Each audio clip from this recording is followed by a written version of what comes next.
রাজধানীতে গেল ১৩ দিনে ডায়রিয়ায় আক্রান্ত হয়ে হাসপাতালে ভর্তি হয়েছে প্রায় ১২,০০০ রোগী। প্রতিদিন গড়ে ভর্তি হচ্ছে ৮০০ থেকে ৯০০। আক্রান্তের সংখ্যা দিন দিন এত বাড়ছে যে চিকিৎসা দিতে হিমশিম খাচ্ছেন চিকিৎসকরা। ভর্তি রোগীদের ২২ থেকে ২৩% কলেরা নিয়ে হাসপাতালে আসছেন। এ নিয়ে আলোচনা করতে ময়মনসিংহ থেকে আমাদের সঙ্গে যোগ দিচ্ছেন বাংলাদেশ নিরাপদ খাদ্য কর্তৃপক্ষের সাবেক সদস্য প্রফেসর ডক্টর মোহাম্মদ আব্দুল আলিম। আব্দুল আলিম, আপনাকে স্বাগত জানাচ্ছি। যেটি জানতে চাই শুরুতে আপনার কাছে, যে রাস্তার খাবার ঝুঁকিপূর্ণ, এটি নতুন করে কেন পরীক্ষা করতে হলো? কি প্রয়োজনীয়তা থেকে আসলে আপনারা আবার পরীক্ষা করলেন? ধন্যবাদ আপনাকে, খুব সুন্দর কথা বলেছেন। আসলে স্ট্রিট ফুড এটা সারা ওয়ার্ল্ডেই কিন্তু একটা জনপ্রিয় খাবার। এটি যদি আপনি থাইল্যান্ড, এটা যদি চায়না এবং ভিয়েতনাম বা ইউরোপ আমেরিকাতেও দেখেন, যে আপনি নিউ ইয়র্কেও দেখবেন স্ট্রিট ফুড আছে। এটা জনপ্রিয় খাবার, সব দেশেই মানুষ পছন্দ করে থাকে।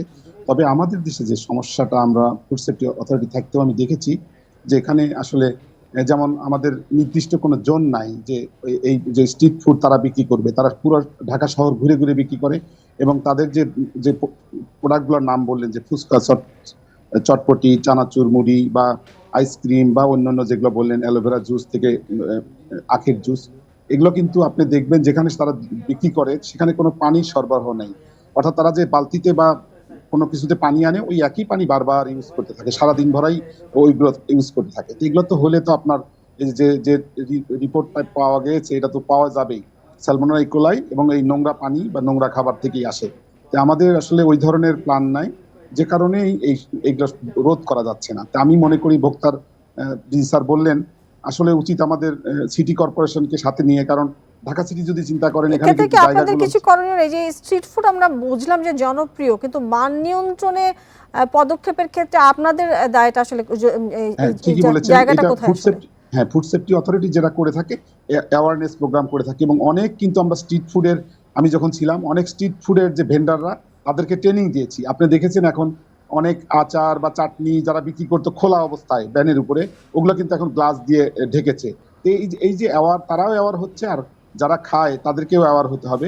এটি আসলে বন্ধ করা যাবে না, তবে এটা অ্যাওয়ার করে যেন উন্নত দেশে যেভাবে এই ফুডের জন্য অনেকে টুরিস্ট হিসেবে বিদেশে যায়, যে আমি একটু থাইল্যান্ড গেলাম, একটু স্ট্রিট ফুড খেয়ে যাই, ওখানকার স্ট্রিট ফুড এত জনপ্রিয়। তো এটা আসলে এইটাই কাজ। আপনি যদি বহির্বিশ্বের যে আমরা দেখি যে চায়না বলেন, ভারত বলেন, তাদের যে স্ট্রিট ফুড, তাদের মানের সাথে আমাদের মানে কি কোনো তফাৎ আছে? অর্থাৎ একই রকম নাকি কোনো তফাৎ না, আছে? মানের তো অবশ্যই তফাৎ আছে। তফাৎ মানে এটাই যে খাবার তো খাবারই, কিন্তু আমি বলছি যে যেমন আমি বললাম যে যারা চটপটি বিক্রি করছে, যেখানে বিক্রি করছে ওখানে কিন্তু কোনো পানির সাপ্লাই নাই। সরকারের এইগুলো দেওয়া উচিত, বিভিন্ন জায়গায় জোন করে দেওয়া উচিত, অথবা এই জায়গায় স্ট্রিট ফুডরা বসবে তাদের জন্য বিভিন্ন ফ্যাসিলিটি করে দিতে হবে। আদারওয়াইজ ওই একই পানি, নোংরা পানি তারা ধুয়ে প্লেট ধোবে, ওই খাবারই আবার চটপটি দেবে, আপনি খেয়ে যাবেন, আমাকে দেবে। এভাবে কিন্তু আমাদের এই এই আনহাইজেনিক যে খাবারগুলো খেতেই হবে। আর এই যে সমস্যার কথা বললেন, যে আমাদের বমিটিং, আমাদের পেট খারাপ, পাতলা পায়খানা, লুজ মোশন বা ডিসেন্ট্রি, এই রোগগুলো আমাদের হতেই থাকবে। সম্প্রতি যে ডায়রিয়ার আমরা যে প্রতিবেদনটি দেখলাম, যে প্রতিদিন ৮০০ থেকে ৯০০ রোগী ভর্তি হচ্ছে, আপনি কি মনে করেন যে এটার সাথে এটার কতটুকু সম্পৃক্ততা আছে বলে মনে করেন? অবশ্যই সম্পর্কিত আছে, কারণ এগুলো সবই ফুডবোর্ন ডিজিজ। এটা অন্য কোথাও থেকে আসার কোনো সুযোগ নেই। হয়তো পার্সোনাল হাইজিন অনেকে মেনটেন করে না, ওয়াশরুমে গেছে কিন্তু হাতটা ভালো করে ধোয় নাই, সেখান থেকে আসতে পারে, না হলে স্ট্রিট ফুড। এর বাইরে তো এর সোর্স নাই। আপনাকে এইসব সোর্স থেকে আসতে হবে। আর জানেন যে এগুলো যদি বন্ধ করতে পারি, তাহলে আমাদের যদি এই ধরনের রোগগুলো না হয়, তাতে কিন্তু আমাদের গড় আয়ু বাড়বে, আমাদের প্রোডাক্টিভিটি বাড়বে। ধরেন ঢাকায় যদি একজন রিক্সা চালক ধরেন লুজ মোশনে আক্রান্ত হয়, সে তো রিক্সা চালাতে পারবে না। তার 30 দিনে 30,000 টাকা ইনকাম করার কথা, কিন্তু 2 দিন সে বসে থাকলে 2,000 টাকা কম পড়বে। এটাই হলো প্রোডাক্টিভিটি। এরা নিজের ফ্যামিলির জন্য লস, এটা কিন্তু দেশের জন্য লস। এখানে নিরাপদ খাদ্য কর্তৃপক্ষের দায় আসলে কতটুকু? দায় তো আসলে এটা ফুড সেফটি অথরিটি, আপনি জানেন যে সেফ ফুড করার জন্য ফুড সেফটি অথরিটি হয়েছে, কিন্তু তার কিন্তু একা এই ফুড সেফটি এনশিওর করা কিন্তু একার কাজ না। এটি সকলকে মিলে করতে হবে। এটা মাল্টি সেক্টরাল মানে অ্যাপ্রোচ বলা হয়, যে সবাই মিলে যদি আমরা কাজগুলো না করি, যেমন আমি বললাম সিটি কর্পোরেশনের দায় আছে এখানে।